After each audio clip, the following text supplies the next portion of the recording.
Thank you.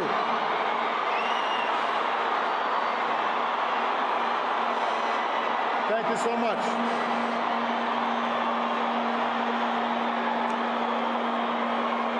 Thank you.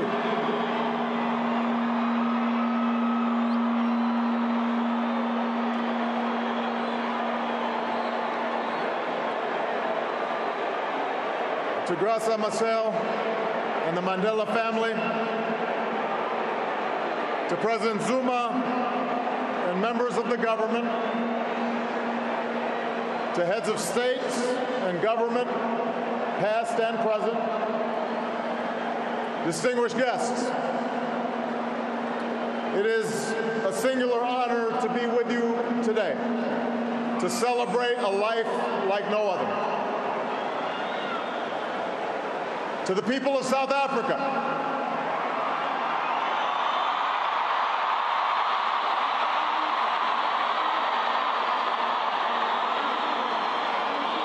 people of every race and every walk of life, the world in cattle and tutored by the elders of his Thembu tribe, Madiba would emerge as the last great liberator of the 20th century. Like Gandhi, he would lead a resistance movement, a movement that at its start had little prospect for success. Like Dr. King, he would give potent voice to the claims of the oppressed and the moral necessity of racial justice. He would endure a brutal imprisonment that began in the time of Kennedy and Khrushchev and reached the final days of the Cold War. Emerging from prison without the force of arms, he would, like Abraham Lincoln, hold his country together when it threatened to break apart. And like America's founding fathers, he would erect a constitutional order to preserve freedom for future generations, a commitment to democracy and rule of law, ratified not only by his election, but by his willingness to step down from power after only one term.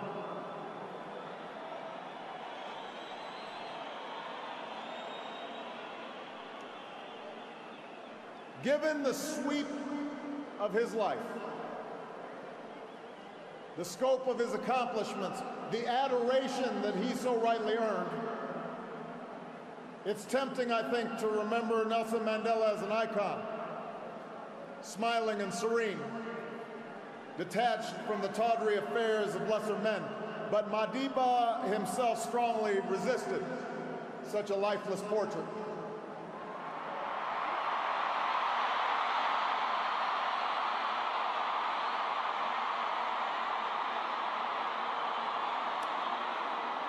Instead, Madiba insisted on sharing with us his doubts and his fears, his miscalculations, along with his victories.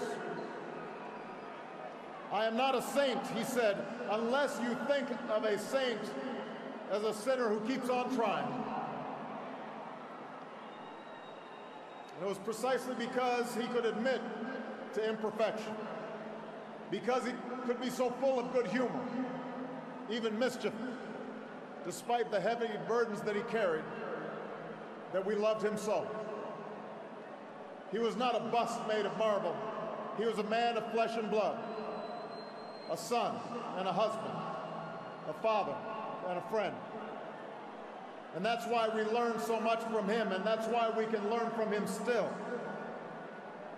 For nothing he achieved was inevitable. In the arc of his life, we see a man who earned his place in history through struggle and shrewdness and persistence and faith. He tells us what is possible, not just in the pages of history books, but in our own lives as well. Mandela showed us the power of action, of taking risks on behalf of our ideals. Perhaps Mandela was right that he inherited a proud rebelliousness, a stubborn sense of fairness from his father, And we know he shared with millions of black and colored South Africans the anger born of 1,000 slights, 1,000 indignities, 1,000 unremembered moments, a desire to fight the system that imprisoned my people, he said. But like other early giants of the ANC, the Sisulus and the Tambos,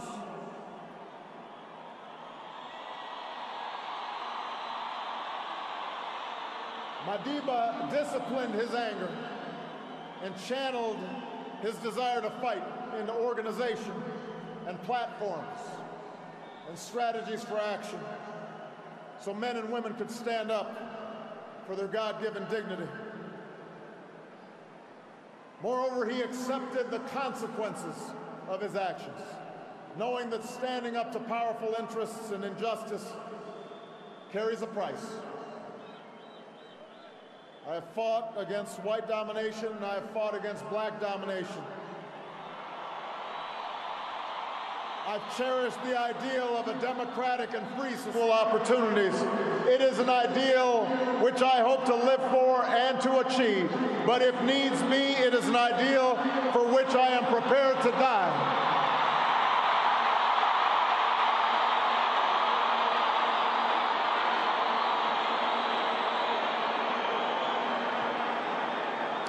Mandela taught us the power of action, but he also taught us the power of ideas,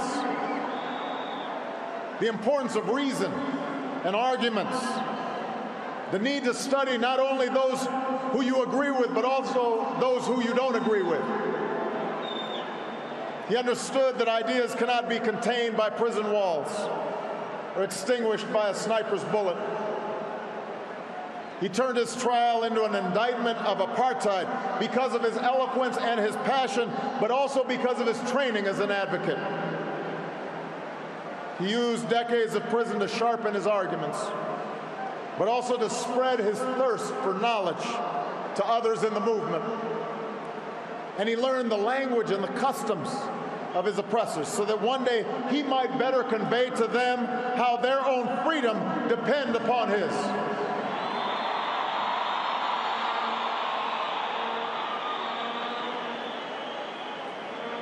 Mandela demonstrated that action and ideas are not enough. No matter how right, they must also be chiseled into law and institutions. He was practical, testing his beliefs against the hard surface of circumstance and history. On core principles, he was unyielding, which is why he could rebuff offers of unconditional release, reminding the apartheid regime that prisoners cannot enter into contracts.